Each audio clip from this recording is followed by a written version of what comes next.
Hey everyone, Mommy Zanny here, and today we're diving into some seriously exciting Wuthering Waves leaks, stretching all the way from version 3.0 to 3.4.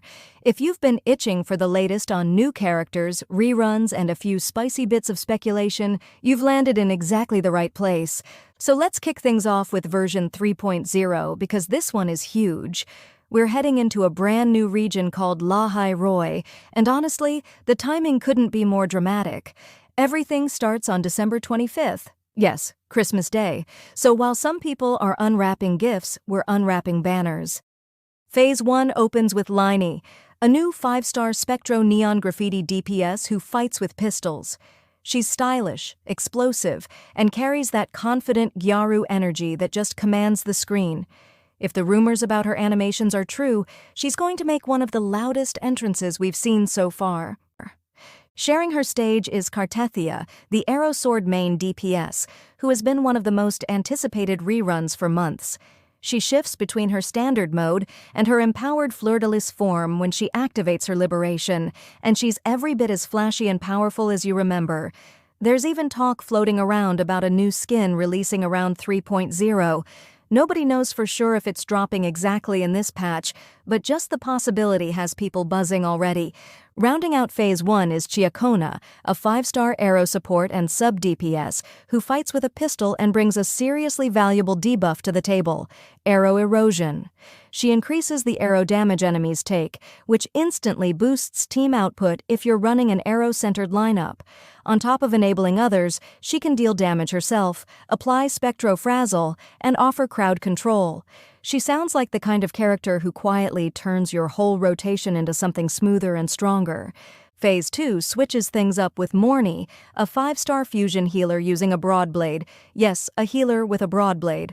Her design immediately jumps out. Non-human limbs, exoskeletal gear, and a striking presence overall. It's not often a healer steals visual focus from the DPS units around her, but Morny might be that rare exception. Right next to her, we've got Augusta, a 5-star Electro Broadblade DPS with gameplay centered on managing 3 separate forte gauges. Her ultimate has a time stop effect, which already sounds addictive to use, and she seems built for players who enjoy squeezing every last bit of optimization out of their kits. Heavy hits, careful rhythm, and big payoffs. Finishing up the phase is iuno, a 5-star Arrow Gauntlet sub-DPS and support who switches between half-moon and new-moon modes. Her ultimate creates a full-moon domain that provides healing and buffs to the whole team, giving her a really appealing blend of utility and offense. She feels like one of those units that slowly becomes your secret weapon once you really learn her timing. Moving ahead to version 3.1, and from this point on, remember that everything is speculative and leaked. Phase 1 introduces Sigrica, a 5-star Spectro or Electro support. Phase 2 brings Lucilla, a 5-star Havoc DPS. Version 3.2 brings us Lucilla in Phase 1, a 5-star Electro character. No extra details yet, but her drip alone has people curious. Phase 2 gives us an unknown female 5-star Glacio unit. Version 3.3 keeps things even more enigmatic. Phase 1 gives us a black-haired female Threnodian resonator. No extra details yet. And finally, version 3.4, a full Cyberpunk Edgerunners collaboration. This is the kind of crossover that makes you stop for a second because it's both unexpected and incredibly exciting. Phase 1 features Lucy, a 5-star Spectro hybrid DPS using gauntlets. Phase 2 brings Rebecca, a 5-star Havoc support. If they capture even a fraction of what made these characters iconic, people are going to roll like their life depends on it.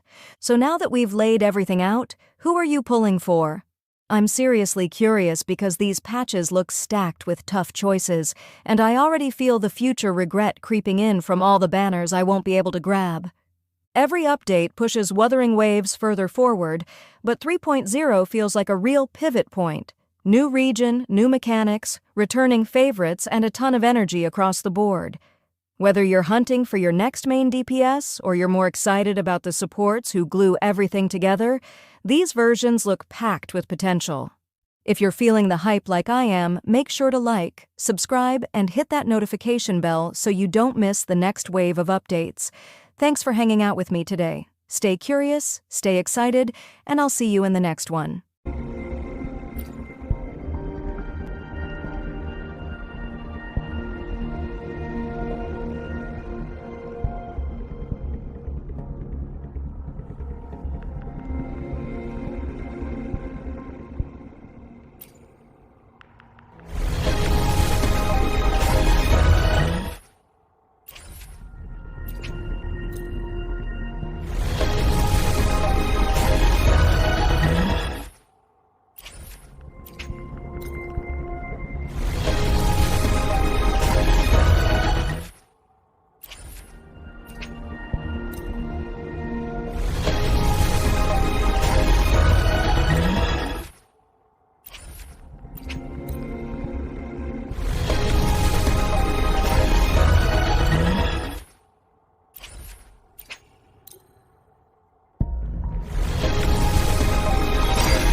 Greetings, Rover. I will escort you for the time being.